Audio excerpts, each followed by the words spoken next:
Welcome, Mercedes, to our Eura MIM Talking Head session for section component number 5, which is cultural competencies. And you, Mercedes, as I got to know you, are one of the spearheads in the industry who knows a lot on a personal level as well as on a business level about this topic. So I'm going to ask you a few questions for the audience. And what you see nowadays is that cultural differences that used to be called actually the soft skills, shouldn't we change that a bit around to like hard skills? Good day, Jacqueline. Thank you so much for having me. I 100% agree. In fact, quite a few years ago, more than 5, the Harvard Business School came out with a very interesting article, and in it, it said the soft skills are really the hardest skills. We refer to hard skills as the functional ones of the business. For example, your engineering or software development, management, strategy, finances as the hard skills. But the truth is, when people are being transferred on an assignment or even working globally, virtually or in person, what really makes them stumble or makes them be less effective than they are in their functional role is their ability to really build trust and connections with people around the world whose culture differs from theirs. And that's why it's really a hard skill in the sense of difficulty of adding that particular global competence skill to your portfolio of skills, as it were. I feel that unfortunately, people think of it as a soft skill and don't prioritize it, not realizing that it's super important to success, whether it's assignment success from a professional lens, how you function with your new team, with your new joint venture partners from different countries. And many people go to regional leadership positions, which are even more complex in that there are multiple cultures involved, not just the culture of the country in which they're residing.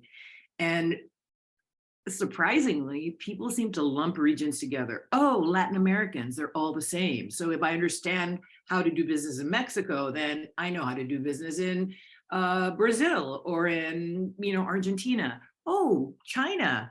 Well, then that covers Thailand and Japan and of course Singapore.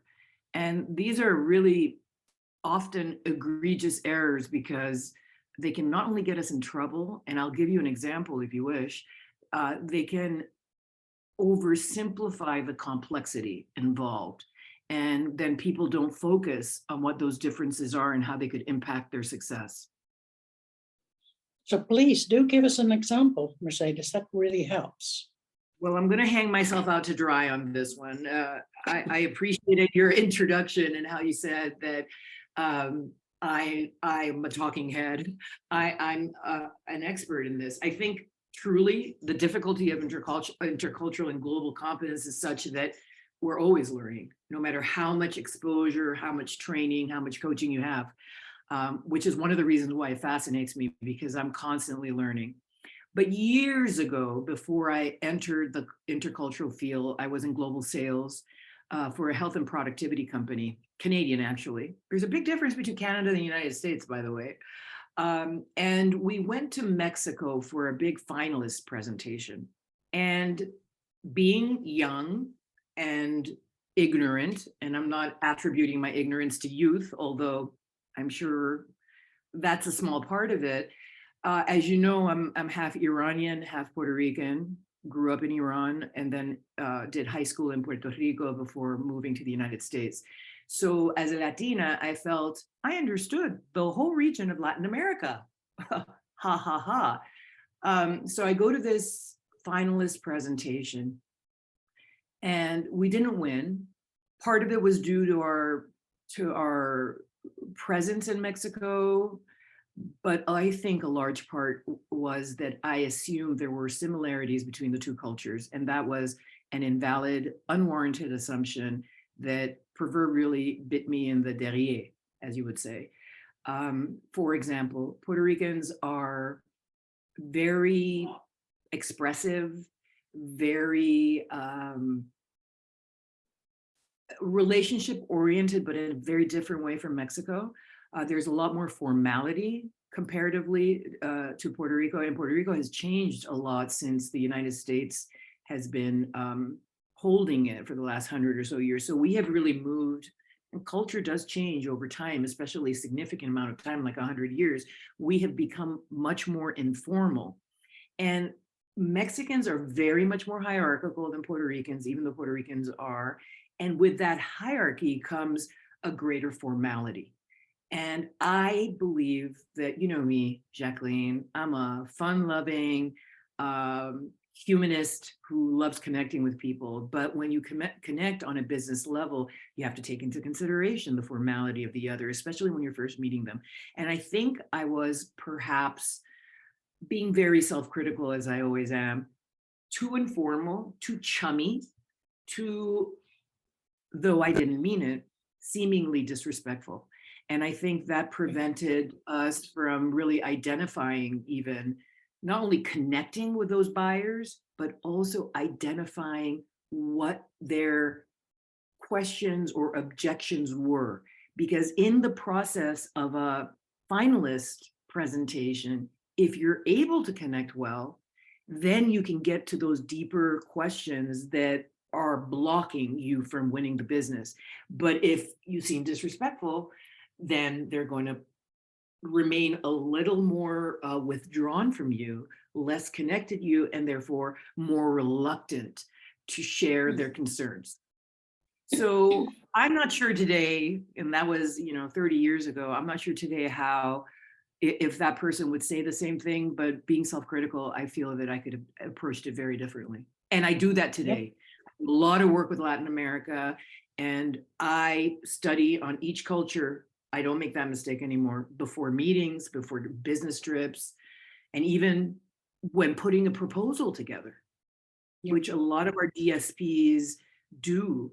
So whether it's a proposal, following up on a proposal, or a finalist presentation, I believe the quote, soft skill of global competence, which is, in my opinion, the hardest skill, is going to add significant value to your ability to meet your objectives in those situations. And it sometimes can be something really small that makes you win the business, actually.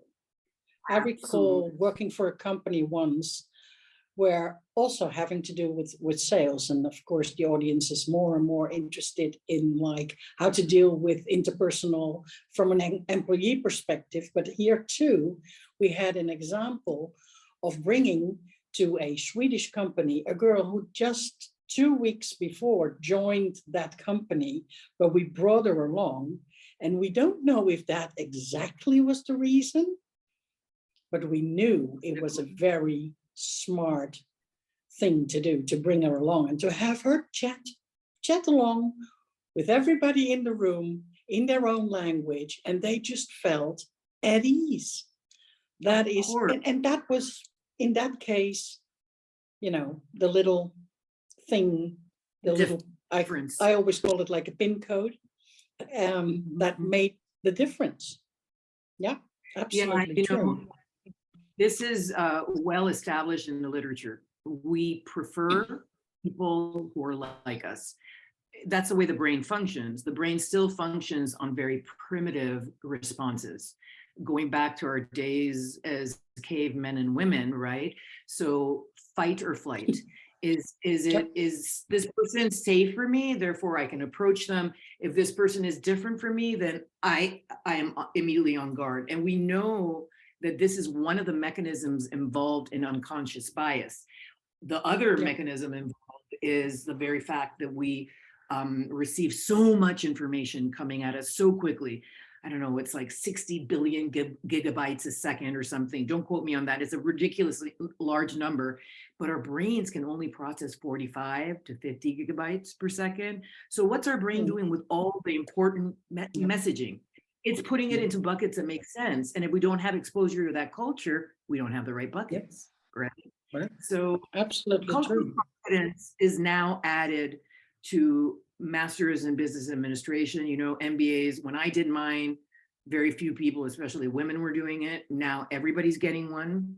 But the best schools include not only intercultural competence, but also, you know, semesters abroad or international experiences that are educational and professional at the same time. So it's, the knowledge is growing, but the reluctance, I feel, Jacqueline, has a lot to do with budgets and money. And until we start recognizing that the huge investments made in global mobility, which you and I, being in the industry for so many decades, know is gargantuan. It's an expensive endeavor.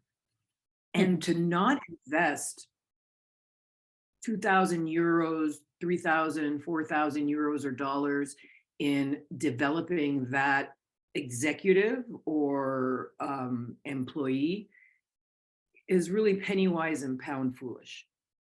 And we also know that culture plays out from a health and productivity management, right? So obviously business skills, but also in adaptation, because, you know, we are about global relocation, and we have to really put out there that transition to another culture is difficult.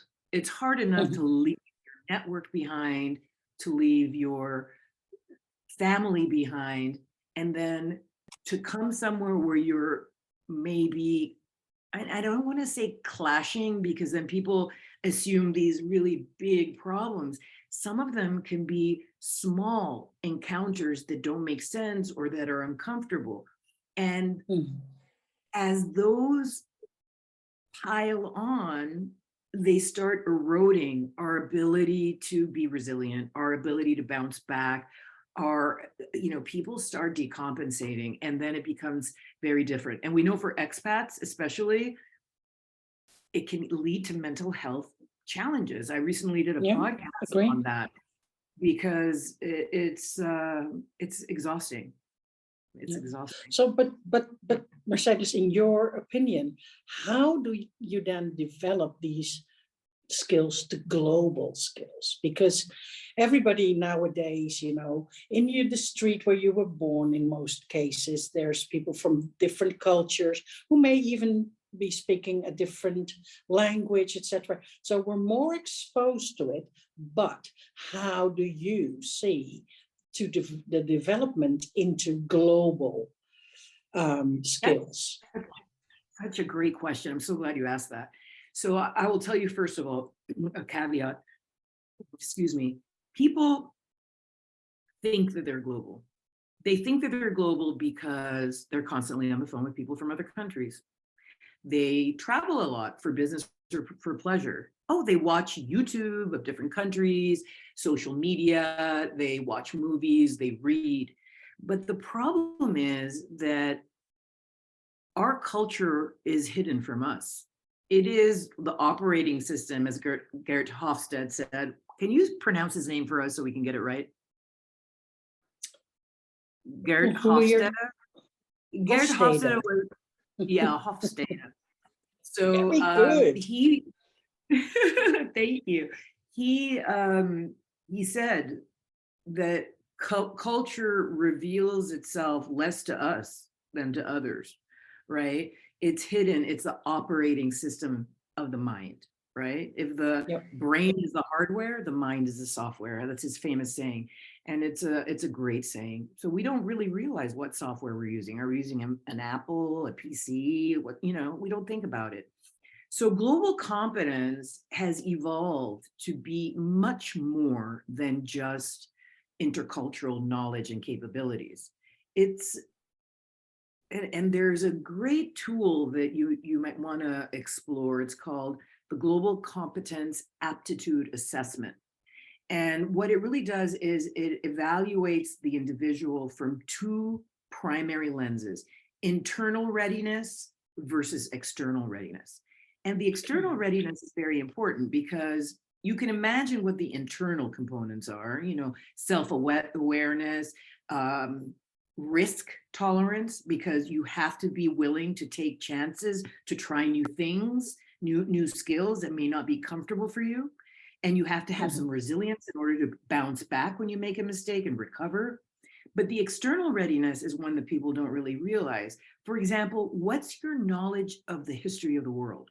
I know that sounds a little far reaching. And I'm not talking about current politics. I'm not talking about, oh, what's going on between China and the United States today. I'm talking about what happened between China and the United States 100, 200, 300 years ago that has evolved the culture. And has effects, yeah. Exactly. So if you look at the Opium Wars, for example, which is still taught in schools there, how does that change the perspective of a Chinese colleague or client when assessing us as a Brit, as an American, as a French man or woman? The other components that are important to keep in mind when looking at culture is how does the geography of that country impact their culture? Because geography is huge. For example, Japan, an island unto itself, it's able to, and very homogeneous, so it's able to protect its culture a lot more. The culture is deeper in the sense that there's less exposure to outlying cultures. And take Puerto Rico for an example. If Puerto Rico were not an island, but was rather stuck in the middle of North and South Carolina, for example, you would have a lot of more entrance and exit of Americans and other cultures into the Commonwealth, which would impact the culture more quickly than it has recently. So geography is important, weather, climate, very important. We know that countries that are around the equator have more temperate cultures, warmer cultures. They spend more time outside interacting with people. And if you know that that country is going to be more relationship oriented than a country like Norway, where it's cold most of the time and rainy or snowy, and you don't have time to talk outside, and dark, very, I know from experience having lived there. So very different influences on culture, and having that wider lens when looking at culture is part of global competence. So we see that people who score high on those external dimensions, such as world history knowledge, ability, experience working in multicultural teams effectively. And that's one of the reasons why I like the tool, because it doesn't just gauge that you've had experience. You could have had experience and done a terrible job or a mediocre job, right? Diving deeper into those competencies is fantastic and such a great coaching tool. And I really believe that cultural training should be more about cultural coaching, even if it's in a group setting, where you can identify where people are in their evolution as interculturally competent people and meet them where they are. And a very wide range of capabilities. You can't guess what someone's abilities are just because they've had multiple assignments or are already on an assignment or have traveled a lot, etc. I'm sorry, I keep going on, but no, but that's really good. That's really good, because we're almost getting to the how do you use them effectively. So we're going from skills into global skills, and how do you then use those effectively? Well, that's a great question, because there's two components, right?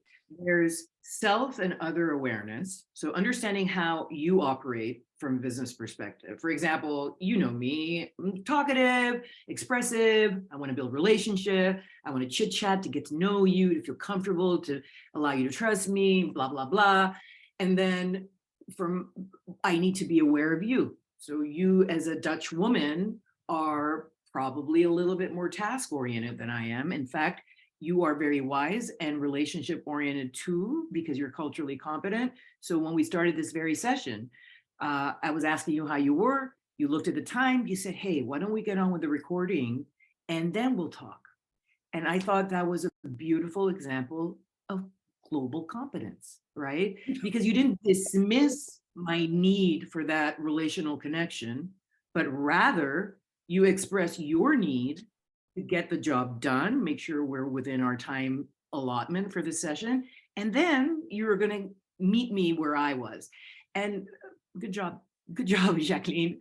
Thank You know, you. we have to walk the talk, right? So it's not just self and Yes. other awareness, it's also Mm. understanding how to change or adapt our work style to meet the other. And that is the difficult part, because I'll never forget doing a session and we had a simulation. And an American lady told me, you know, I'm a very private person. I don't want to share personal things with people from, you know, Latin America, with anyone for that matter. And I said, well, you know, I'm sure there are a few things that you can share, like your family situation. You got grandchildren, for example. I knew her background, things that you are comfortable sharing. Because if you withhold your personal details, it's going to be seen as either you're not trustworthy or you're cold and indifferent. And neither of those are going to help support your business endeavors. So actually applying the skill that you've learned is the most important endpoint, right? And many of these skills have different nuances, right? So we do this a lot. Any questions? That's a famous question that we ask on global calls or at a conference. Well, people, especially people who speak a different language, might need some time to formulate their question. Some cultures are more reluctant to ask questions because because of the hierarchical piece, and because they may feel that it indicates they didn't fully understand the subject matter. So sometimes we have to just step back and use silence, which we Americans are terrible at using, but use silence as a way of allowing people to formulate a thought.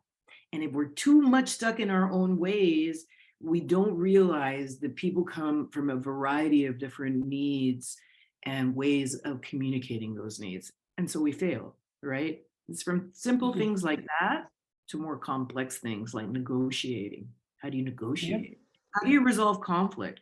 If one of the DSPs, for example, and is it okay if I use DSPs as my examples? Sure. Yeah. Sure.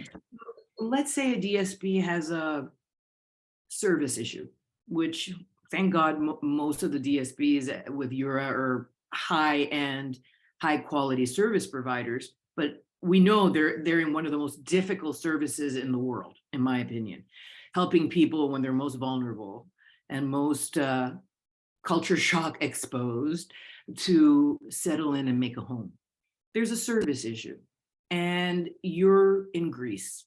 You're a service provider in Greece, and your corporate client is, let's say, Dutch or Swedish. How do you go about communicating that? How do you go about resolving that? Resolving conflict is based on culture. People want to be treated in the culture they're familiar with. And let me tell you something, most of our global corporate contacts don't have cultural competence either. So we have to work twice as hard, because in the ideal world, Jacqueline, everybody is culturally competent and we're able to meet halfway. What happens though is that for a lot of us, we have to move all the way over to their culture because they don't have the knowledge that's needed. Many do, but not all. No, that's why I love the word awareness, because it all starts with that word, with the awareness, the trying to understand, the trying to come together, the trying to be receptive towards one another, and it, you know, no matter what culture you're from, or you've actually lived in, or you've, well, you've worked in, because living and working, of course, is again a whole different chapter. But that is seriously challenging. But Yeah, we're happy to absolutely. have you in our field and in our industry to train us on that. And without trying to stop you, and before anything, I would like to really thank you for the insightfulness that you've just shared. And I'm going to officially close the session, and then we're going to definitely chat along. So thank you, Mercedes. Thank you for being so open and honest with us, and for sharing the audience some, beginner's insights of cultural awareness. Thank you. It was my pleasure. Thank you so much, and Yura, for this opportunity to share my thoughts. I appreciate it. Pleasure. Take care. Thank you.